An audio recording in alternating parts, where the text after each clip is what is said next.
تو اگر اس شخص کی قربانی کو دیکھا جائے تو اس نے اپنی زندگی میں اپنے ایک آبجیکٹو کو حاصل کرنے کے لیے، اور وہ آبجیکٹو کیا تھا کہ مجھے ایک میڈیکل کی ڈگری چاہیے، اور میڈیکل کی ڈگری حاصل کر کے میڈیکل ڈاکٹر بننے کے لیے اس نے 17 سال اپنی زندگی کے اس پوری جدوجہد اور اس پروسیس کو دیے ہوتے ہیں، اور وہ 17 ایئرز میں جگہ جگہ پہ قدم قدم پہ فرسٹریشن کا شکار ہوتا ہے، وہ پھر کھڑا ہوتا ہے، کہیں پہ لوگوں کی باتیں سننا پڑتی ہیں تو باتیں سنتا ہے، مال لگانا پڑتا ہے تو وہ مال لگاتا ہے، وقت دینا پڑتا ہے تو وقت دیتا ہے، راتیں جاگنی پڑتی ہیں تو وہ راتیں جاگتا ہے، سب کچھ وہ کرتا ہے صرف اس لیے کہ مجھے ڈگری مل جائے۔ تو ڈگری حاصل کرنے کے لیے یا کوئی بھی آبجیکٹو آپ کی لائف میں، آپ اگر اس کو حاصل کرنا چاہتے ہیں تو آپ کو اس کے لیے قربانی دینی پڑتی ہے۔ اب کوئی شخص یہ کہے کہ نہیں میں ڈاکٹر تو بننا چاہتا ہوں لیکن میں اس سارے پروسیس سے نہیں گزرنا چاہتا، تو ہماری عقل بھی یہ کہتی ہے کہ دیٹس ناٹ پاسبل، کیونکہ اگر آپ نے ڈاکٹر بننا ہے تو آپ کو اس سارے پروسیس سے گزرنا ہوگا، اور یہی معاملہ انجینئرنگ کی ڈگری کے ساتھ ہے، یا آپ نے چارٹرڈ اکاؤنٹنٹ بننا ہے، یا کوئی بھی چیز کرنی ہے اپنے لائف میں، اگر آپ نے ایون بزنس اسٹیبلش کرنا ہے تو اس کے لیے بھی سب کچھ یہی ہے۔ تو ایک پورا پروسیس ہوتا ہے، ہمارے پاس پورا پلان ہوتا ہے اس آبجیکٹو کو اچیو کرنے کے لیے، اور جو لوگ اس آبجیکٹو کو اچیو کرنا چاہتے ہیں وہ پوری ڈٹرمینیشن کے ساتھ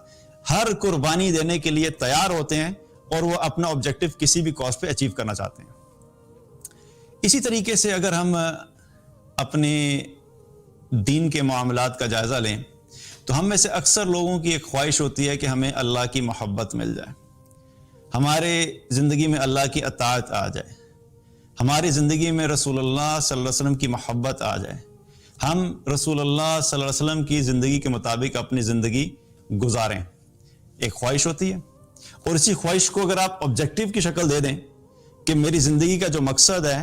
وہ میں نے اللہ کو راضی کرنا ہے اور اللہ کی محبت حاصل کرنی ہے، تو اس آبجیکٹو کو حاصل کرنے کے لیے بھی اسی طریقے سے قربانیاں دینی پڑتی ہیں جس طریقے سے ہم اپنی دنیا میں کوئی بھی آبجیکٹو حاصل کرنے کے لیے قربانی دیتے ہیں۔ لیکن مسئلہ یہ ہے کہ جب ہم دین کی بات کرتے ہیں، آخرت کی کامیابی کی بات کرتے ہیں، اللہ کی رضا کی بات کرتے ہیں، تو اس وقت ہمارے جو محنت کے اور سیکریفائس کے اور قربانی کے جو کرائیٹیریاز ہیں وہ بالکل ہی غائب ہو جاتے ہیں۔ اس وقت ہماری ایکسپیکٹیشن یہ ہوتی ہے کہ کسی طریقے سے کوئی شارٹ کٹ بتا دیں کہ بس میں رات کو سوؤں اور صبح جو ہے نا مجھے اللہ کی محبت مل جائے، کوئی ایسا وظیفہ بتا دیں کہ بس میں وظیفہ پڑھتا جاؤں اور مجھے اللہ کی محبت مل جائے۔ تو یاد رکھیے کہ جس طریقے سے دنیا میں کوئی بھی بڑا کام کرنے کے لیے یا ایون چھوٹا کام کرنے کے لیے بھی آپ کو اپنا آبجیکٹو اچیو کرنے کے لیے جس طرح محنت کرنی پڑتی ہے، قربانی دینی پڑتی ہے، سیکریفائسز دینی پڑتی ہیں، اسی طریقے سے اللہ کی محبت اور اللہ کی رضا حاصل کرنے کے لیے بھی ہمیں سیکریفائسز دینی پڑتی ہیں، اور بغیر قربانی کے اللہ کی محبت اور اللہ کی رضا حاصل ہو نہیں سکتی۔ تو اس لیے اپنے آپ کو کلیئر رکھیے کہ جس طرح وہاں پہ ہم نے محنت کرنی ہے اور قربانی دینی ہے، اسی طریقے سے ہم نے اگر اللہ کی اطاعت ہمیں چاہیے اپنی زندگی میں، اللہ کی محبت چاہیے تو ہمیں قربانیاں دینی پڑیں گی۔ ابراہیم علیہ السلام سے بات شروع ہوتی ہے۔ ابراہیم علیہ السلام جو تھے وہ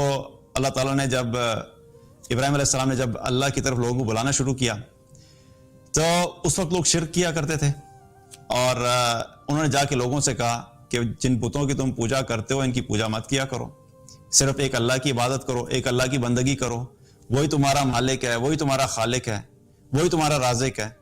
اور جب بھی مشکل ہو تو اللہ کو پکارو، جب کوئی مصیبت آئے تو اللہ کو پکارو، جب کوئی پریشانی آئے تو اللہ کو پکارو، جب کوئی چیز چاہیے تو اللہ سے مانگو، جب بیماری آئے گی تو اللہ سے دعا کرو، جو زندگی تمہیں دیتا ہے وہ اللہ دیتا ہے، جو موت آتی ہے وہ اللہ کا حکم ہوتا ہے۔ تو لوگوں کو اللہ کی طرف بلایا، اور تمام لوگ جو اس وقت شرک کر رہے تھے ان کو ان بتوں سے ہٹا کر ایک اللہ کی طرف انہوں نے دعوت دینا شروع کر دی۔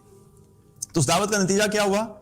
کہ لوگ ان کے خلاف ہو گئے۔ اب ابراہیم علیہ السلام اکیلے، باقی سارے جو علاقے کے لوگ تھے وہ ان کے خلاف ہو گئے، اور نہ صرف لوگ خلاف ہوئے بلکہ ان کے اپنے والد بھی جو تھے وہ بھی ان کے خلاف ہو گئے۔ تو لوگوں نے یہ فیصلہ کیا کہ بھئی یہ تو اپنی دعوت سے باز نہیں آئیں گے، تو اس کا ایک ہی حل ہے کہ ان کو جلا دیا جائے تاکہ بات ہی ختم ہو جائے۔ تو کیا کیا کہ پلان کیا انہوں نے کہ ہم ابراہیم علیہ السلام کو جو ہے وہ آگ میں جلا دیں گے۔ اب آگ میں جلانے کا جب فیصلہ کیا تو ایسا نہیں تھا کہ چلو ٹھیک ہے کل ہم اس کو بلائیں گے اور کچھ لکڑیاں اکٹھی کریں گے اور آگ جلائیں گے اور ابراہیم علیہ السلام کو آگ میں ڈال دیں گے، بلکہ کئی دن پہلے تک آگ کے لیے جو ایندھن ہوتا ہے انہوں نے اکٹھا کرنا شروع کیا، اور وہاں کے مردوں نے بھی ایندھن اکٹھا کرنا شروع کیا، عورتوں نے منتیں مانگی کہ اگر یہ ابراہیم کے لیے جو ہے ان کو آگ میں جلانے کے لیے ہم اتنا ایندھن دیں گے. تو بہت سارا ایندھن اکٹھا کیا گیا جسٹ ٹو میک شور کہ بس اب کسی صورت میں بھی بچنے کا کوئی راستہ نہیں ہو. تو جب اتنا سارا ایندھن اکٹھا کیا گیا اور اس سے آگ لگائی گئی تو وہ آگ اتنی شدید تھی اور اتنی زیادہ تھی کہ کوئی شخص بھی اس آگ کے قریب بھی نہیں جا سکتا تھا. جب آگ لگائی تو پھر ابراہیم علیہ السلام سے کہا کہ بھئی ٹھیک ہے اب تم آگ میں جاؤ. تو انہوں نے کہا میں کیوں جاؤں, مطلب تم نے آگ جلائی ہے تو میں خود تو نہیں چل کے جا سکتا. اس وقت انہوں نے کیا کیا کہ وہاں پہ جو ایک شخص تھا اس نے منجنیق تیار کی. منجنیق ہوتی ہے ایک پرانی جو جنگیں ہوتی تھی ان میں ایک ویپن کے طور پہ یوز ہوتا تھا کہ جس میں پتھر کو ڈال کے جو ہے دوسری طرف پھینکا جاتا تھا. تو انہوں نے منجنیق تیار کی اور ابراہیم علیہ السلام کو منجنیق میں ڈالا اور آگ کے اوپر آگ کی طرف پھینک دیا. اب ابراہیم علیہ السلام آگ کی طرف جا رہے ہیں, ہوا میں ہیں, اور سارے لوگ اب انتظار کر رہے ہیں کہ اب یہ جس وقت آگ میں جائیں گے تو آگ میں جا کے گر کے ختم ہو جائیں گے. اور یہ سارا قصہ جو ہے یہ ایک اللہ کی عبادت کی بات کرتے ہیں, ہمارے بتوں کے بارے میں یہ کہتے ہیں ان کو چھوڑ دو, تو سارا قصہ ختم ہو جائے گا اور ابراہیم جو ہے ختم ہو جائیں گے جل کے آگ میں. اب ابراہیم علیہ السلام کو جب پھینکا اور وہ ہوا میں تھے تو اللہ سبحانہ تعالیٰ نے جبریل علیہ السلام کو بھیج دیا. ایک طرف جبریل علیہ السلام آگے اور دوسری طرف پانی کا فرشتہ آ گیا. جبریل علیہ السلام نے پوچھا کہ آپ کو کوئی مدد چاہیے؟ انہوں نے کہا مدد تو چاہیے لیکن تمہاری نہیں چاہیے. پانی کے فرشتے نے کہا کہ اچھا اگر آپ کہتے ہیں تو میں کوئی مدد کروں. اب یہ کنورسیشن ہو ہی رہی تھی اور ابراہیم علیہ السلام جب اوپر ہوا میں جا رہے تھے تو وہ صرف یہی کہتے کہ حسبنا اللہ و نعم الوکیل, حسبنا اللہ و نعم الوکیل, کہ میرا بھروسہ اللہ پر ہی ہے اور کیا ہی بہترین کارساز ہے. اس سچویشن میں ابراہیم علیہ السلام نے فرشتوں سے بھی مدد نہیں لی. حالانکہ فرشتے کس نے بھیجے تھے؟ اللہ نے بھیجے تھے, لیکن اس کے باوجود ان کا ایمان, ان کا توکل, ان کا بھروسہ اللہ پہ اتنا مضبوط تھا کہ انہوں نے ایک کنفرم سچویشن کہ اب آگ میں گریں گے تو بچنے کے کوئی چانسز نہیں ہے, لیکن اس تھوڑے سے ٹائم کے اندر بھی ان کا ایمان ڈگمگایا نہیں, ان کا توکل اللہ پہ سے ہٹا نہیں. اس تھوڑے وقت کے اندر بھی انہوں نے اللہ پہ بھروسہ کیا اور جب وہ آگ میں گئے, آگ میں گرے تو اللہ سبحانہ تعالیٰ نے اپنا معجزہ دکھا دیا اور آگ کو کیا حکم دیا؟ یا نارو کونی بردم وسلام علی ابراہیم. آگ کو حکم دے دیا کہ اے آگ ابراہیم کے لیے ٹھنڈی ہو جا سلامتی کے ساتھ. اور وہی لوگ جنہوں نے ابراہیم علیہ السلام کو ختم کرنے کا جو پلان بنایا تھا اور وہی آگ جس سے وہ ایکسپیکٹ کر رہے تھے کہ اس آگ میں جا کے ابراہیم ختم ہو جائیں گے, اللہ سبحانہ تعالیٰ کے حکم سے وہ آگ ٹھنڈی ہو گئی. اور نہ صرف ٹھنڈی ہو گئی بلکہ سلامتی کا لفظ جو اللہ نے استعمال کیا اس کا مطلب کیا ہے کہ اتنی زیادہ ٹھنڈی نہ ہو جانا کہ ابراہیم کو وہاں پہ تھوڑا پرابلم ہونا شروع ہو جائے کہ ٹیمپریچر بہت لو ہو گیا ہے, اور سلامتی کے ساتھ رہنا تاکہ وہ کمفرٹیبل رہ سکیں. اسی آگ میں لوگوں نے دیکھا کہ ابراہیم علیہ السلام موجود ہیں, لیکن اس آگ نے ابراہیم علیہ السلام کو ذرہ برابر بھی کوئی نقصان نہیں پہنچایا.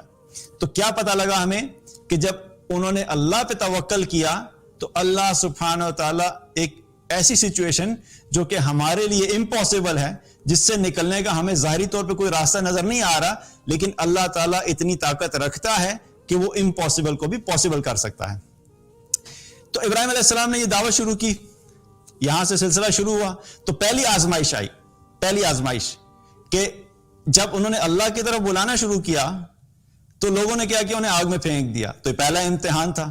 لیکن اس امتحان میں انہوں نے اللہ پہ بھروسہ کیا تو اللہ تعالیٰ نے ان کو اس امتحان میں کامیاب کیا اور بغیر کسی نقصان کے اس سے نکال دیا.